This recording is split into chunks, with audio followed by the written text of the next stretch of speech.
estamos en pandemia, todo se vincula a la pandemia y el trabajo sí que es un tema en este contexto. Está el tema del teletrabajo, los trabajadores de plataforma, la gente que se quedó sin la changa. Y para hablar del trabajo, estamos en comunicación telefónica con Enrique Rodríguez, quien fue ministro de Trabajo de la Nación entre diciembre de 1992 y el mismo mes de 93, y actualmente es presidente de OSPOSE. Hola Enrique, Lucía y Federico. Buen día, ¿cómo están? ¿Qué tal, Enrique? Buen día. Buen día, lindo tema. Sí, viste que es lindo y complejo.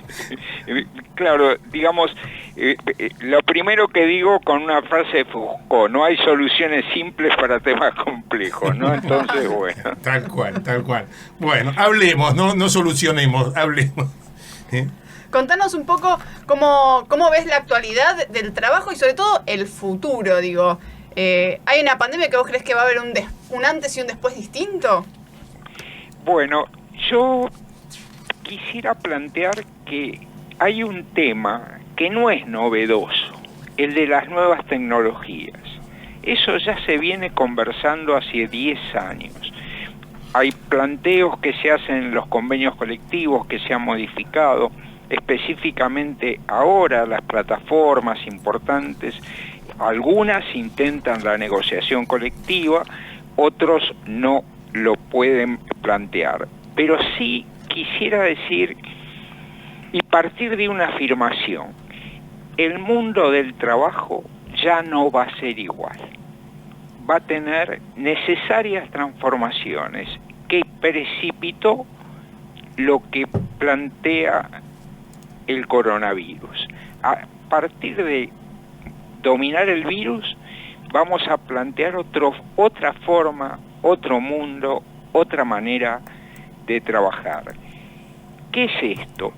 El taylorismo comenzó con la ruptura de las maquinarias y terminó con derechos, básicamente derechos que reconocieron la libertad de asociación, la libertad sindical, derechos colectivos, derechos individuales de trabajo, de alguna manera que fue un proceso que se fue dando básicamente a partir de fenómenos tan importantes como la Primera y la Segunda Guerra Mundial, que de alguna manera plantearon el mundo de trabajo protegido, los derechos laborales, el derecho a los sindicatos a negociar colectivamente, a fundarse libremente, el derecho de los afiliados a participar o no participar del sindicato. Pero aquí planteamos un tema. Las nuevas tecnologías plantean una discusión profunda sobre el mundo del trabajo. La salida, desde mi punto de vista, de la pandemia, nos va a encontrar con un debate que debiéramos ya profundizar, y por eso realmente lo felicito por plantear estas ideas del tema. A ver, Enrique, tenemos que empezar... Sí, dale. Sí. Hola. No, dale. Bueno, tenemos que pensar por una primera gran cosa. Desde hace 10 años se discuten las nuevas tecnologías en el negocio colectivo, que están profundizadas ahora a partir de la pandemia. Y ahora se plantea un tema de gran importancia. La OIT ya no habla de trabajo dependiente, sino que habla de trabajo decente. ¿Por qué? Bueno, porque hay alternativas del trabajo informal, el fraude laboral, etcétera, que al no estar debidamente planteadas en un esquema económico, producen realmente un fenómeno que en la Argentina, por ejemplo, no es menor. El 30% de los trabajadores en la Argentina no están regidos por la ley de contrato de trabajo ni por la ley de convenciones colectivas. En algunos casos con fraude, en otros con trabajos alternativos, en otros con cooperativas. Es decir, que ya los hechos están profundizando el debate. ¿Qué es lo que yo veo con preocupación? ¿Qué significa trabajo decente? Si trabajo decente significa que los trabajadores de menor nivel de las plataformas, concretamente con los que llevan el pedido a los clientes, no tienen derechos laborales, ya empezamos mal, porque realmente no son trabajadores de gran especialización, no tienen la posibilidad de fijar el precio de su trabajo. Sin embargo, se los considera en algunos lugares como trabajo autónomo. Ya sobre esto hay fallos importantes en Europa que muchas veces va en el derecho continental europeo y por qué no también en el inglés, la discusión de estos temas. Y a esos trabajadores que tienen la menor categoría, que facturan como si fueran independientes, la jurisprudencia, por ejemplo, española, ya los considera trabajadores dependientes. Claro. Lo mismo está ocurriendo en el Reino Unido y hay muchos fallos ya en la Argentina que plantean esa discusión.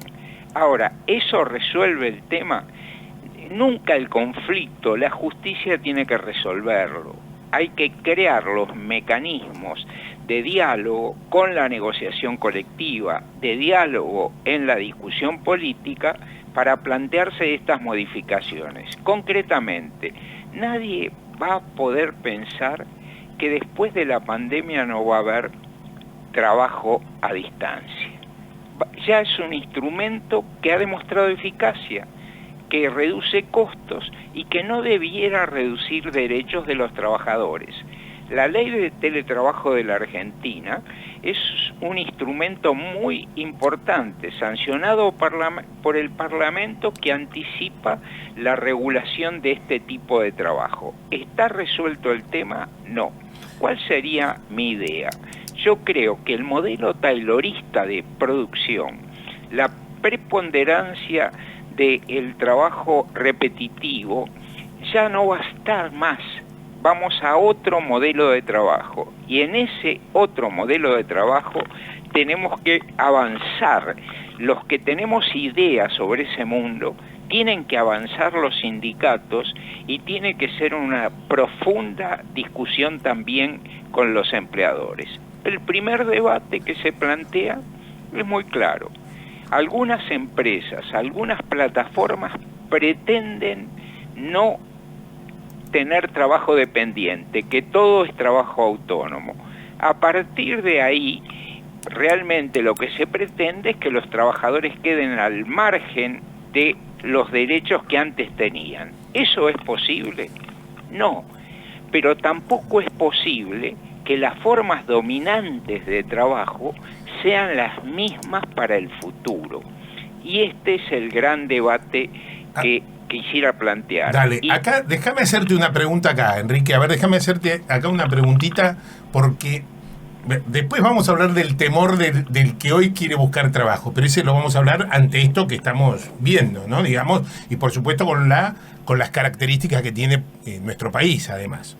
Pero yo lo planteo así: cuando vos ves el modelo, digamos, que por lo menos la gente tiene en su cabeza de lo sindical, etcétera, vos ves que los sindicatos se ocupan de una especialidad, por decirlo de alguna manera. Entonces vos tenés, no sé, sanidad es los enfermeros, bueno, no sé, los docentes, o bueno, los ferroviarios, que recién escuchábamos una canción, etcétera. Este trabajador está desamparado de cualquier posibilidad sindical hoy de los gremios tradicionales. Y a su vez la normativa del gremio tradicional no podría aplicar a este tipo de trabajador. Digo, ¿cómo logramos encontrar un camino en común para ir garantizando derechos? ¿Cómo se podría hacer esto? Digamos, el primer instrumento que para los sindicatos es posible es con la negociación colectiva. Se está negociando con las plataformas, se está negociando esta polivalencia, porque ya no es más. Es decir, el trabajo que se entrega a domicilio se puede entregar a una empresa, se puede entregar a un ciudadano, tiene cosas que son absolutamente distintas. Y eso hay que regularlo, desde mi punto de vista, de dos maneras. Uno puede ser la negociación colectiva y otro también debe ser la legislación. Pero creo que en esto tenemos que hacer una batalla cultural. Los sindicatos defienden un modelo que fue el modelo que les fue eficaz y lo que les permitió tener derechos y lo que les permitió en la Argentina, como en otros lugares del mundo, ser incluso protagonistas de la política.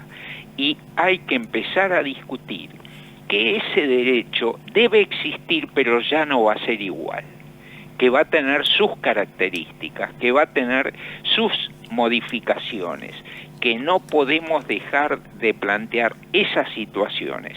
Si no lo entendemos, va a ser mucho más traumático la situación. ¿Podrán existir actividades? Por supuesto. ¿Podrán existir industria? Por supuesto. ¿Pero van a ser los dominantes esas actividades? Y mi conclusión es que no. En consecuencia se viene un cambio que debemos entender. Creo que no es bueno no plantearse que ese cambio debe venir por los sindicatos que creen que el modelo tradicional es el único posible. Porque tan es así que no es el único posible, que la realidad nos está diciendo los límites de la pobreza en la Argentina. Hace 20 años hablábamos de 5% de pobres y hoy estamos hablando del 60% de los chicos que van a ser pobres. Ahora, frente a eso, ¿sirven los instrumentos tradicionales? Ya no, servirán para una parte, para un reducido número que seguirá teniendo industria, que seguirá teniendo el trabajo regulado como estaba. Pero están surgiendo estas nuevas modalidades que yo creo que hay que afrontarlas de dos maneras, negociando y con la ley. Y diría yo, negociando la ley. Claro, ¿el Consejo Económico y Social tendría que ver con esto? Eso es lo que yo planteo, eso es lo que hay que discutir en el Consejo Económico y Social. Discutir el salario mínimo, que no se va a aplicar al 60% de jóvenes que están en la pobreza y ya no van a trabajar como antes. Pues está bien, nadie va a decir que no hay que hacerlo, pero hay que discutir las nuevas cosas.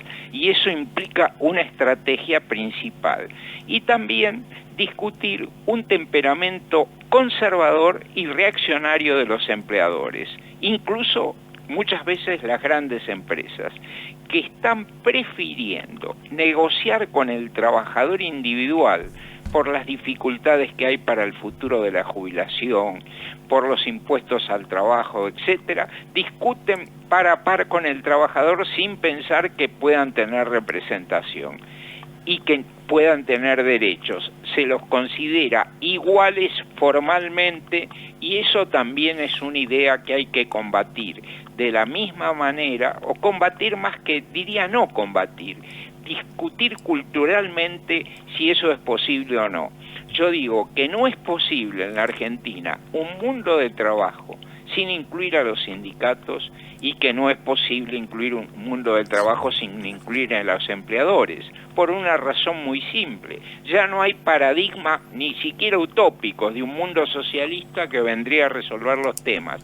No me pongo a discutir las bondades o no, los valores, eso que mucho de eso también tenemos que tomar, pero con los valores y los derechos tenemos que ir a un proceso transformador. Ahora, discúlpame, Enrique, quiero ir a una cosa más de la calle. Entendí perfectamente esto y da para una discusión, bueno, da para la discusión del tema, esto es lo que estamos intentando.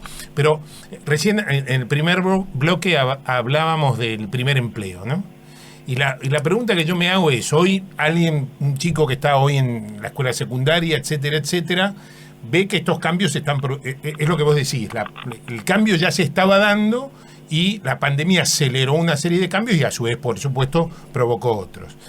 El temor que uno siente frente a esto, el desafío que uno siente frente a esto impacta también, e incluso qué tiene que ver por ahí el tema educativo con respecto al mundo del trabajo, digamos. ¿Cómo funcionaría esto? Porque a mí, si yo estoy escuchando este programa y tengo 17 años, digo, ¿qué tengo que hacer? ¿Qué hago?